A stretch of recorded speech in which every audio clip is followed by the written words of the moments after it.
সম্প্রতি যারা ক্ষমতায় ছিল বা আগামীতে যারা ক্ষমতায় আসবে, এখানে দুইটা দলেরই জন্য একটা মেসেজ, দুইটা দলের নেতা এবং কর্মী। নেতার বিষয়ে নাই গেলাম, কর্মীদের জন্য একটা মেসেজ। খেয়াল করে দেখেন যে সাদ্দাম ইস্যুটাকে কেন্দ্র করে, সাদ্দাম কিন্তু শেখ তন্ময়ের একজন নিবেদিত প্রাণ ছিল।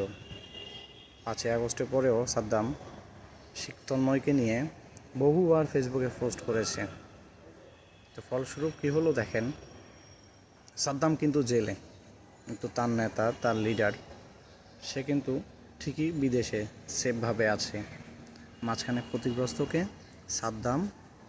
সাদ্দামের পরিবার মাঝখানে ক্ষতিগ্রস্ত। তো এইভাবেই সম্প্রতি আমাদের বাংলাদেশে পতিত সরকারের উচ্চ পর্যায়ের অনেক নেতাকর্মী যারা রাঘব বোয়াল, তারা কিন্তু দেশের বাহিরেই আছে, দেশে নাই। কিন্তু ভুক্তভোগী কারা? যারা নেতার জন্য জান দিব, প্রাণ দিব বলে গলা ফাটিয়েছে, রাজপথ কাঁপিয়েছে, হাত ভেঙেছে, পা ভেঙেছে, নিজের সংসারকে গুরুত্ব দেয় নাই, পরিবারকে গুরুত্ব দেয় নাই, তারাই এখন অবহেলিত। এখন তাদের নেতা বা কোনো নেতা এসে খবর নিচ্ছে না তার সংসারটা কেমন চলে, কি করছো আজকাল, না হয় আসো তোমাকে আমি সেফভাবে নিয়ে যাই, এমন কথা কিন্তু আসে না। নেতার পথেই সরে আছে। আবার নেতা আবার কোনো একদিন ক্ষমতায় আসবে, ক্ষমতায় আসলেই তখন আমি শামীমের মতো বা সাদ্দামের মতো আবারও কিছু নিবেদিত প্রাণ খুঁজে বের করবে তিনারা। তো এই জন্য নেতা নির্বাচনে সচেতন থাকতে হবে আসলে আমাদের। আমি কোন নেতাকে বেছে নিব, যে নেতা আমাকে বিপদে একা রেখে তিনি নিরাপদে চলে যায়, এমন নেতা?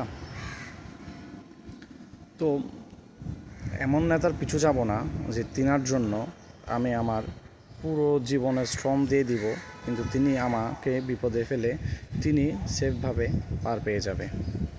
তো এটা আগামীতে যারা ক্ষমতায় আসবে তাদের জন্য একটা কিন্তু মেসেজ, যে আপনারাও হয়তো বা কোনো না কোনো নেতার খুব কাছের লোক হবেন, কোনো এমপি মন্ত্রীর খুব কাছের লোক হবেন। তো এমন যাতে না হয় যে সাদ্দামের পরিস্থিতিতে আপনাদেরও আসতে হয়। আপনার নেতারা বিদেশ থেকে ডিরেকশন দেবে, এটা করো সেটা করো, কিন্তু আপনি রাস্তায় পড়ে মরবেন।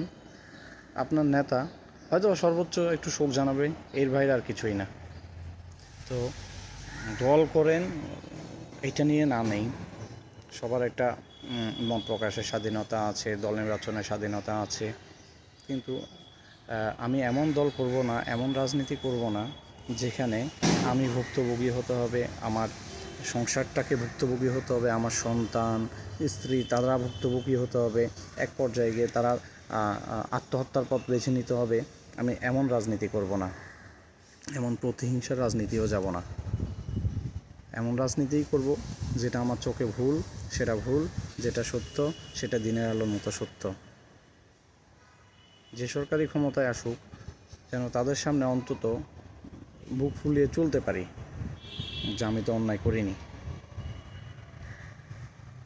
তো এগুলো থেকে আসলে শিক্ষা নিলেই আশা করি আমাদের সামনের যে তরুণ প্রজন্ম আছে তারা কিছু শিখতে পারবে অন্তত। মানে নেতার জন্য করুক, অসুবিধা নাই, কিন্তু নিজের স্ত্রী সন্তানের জন্য ভাবতে হবে।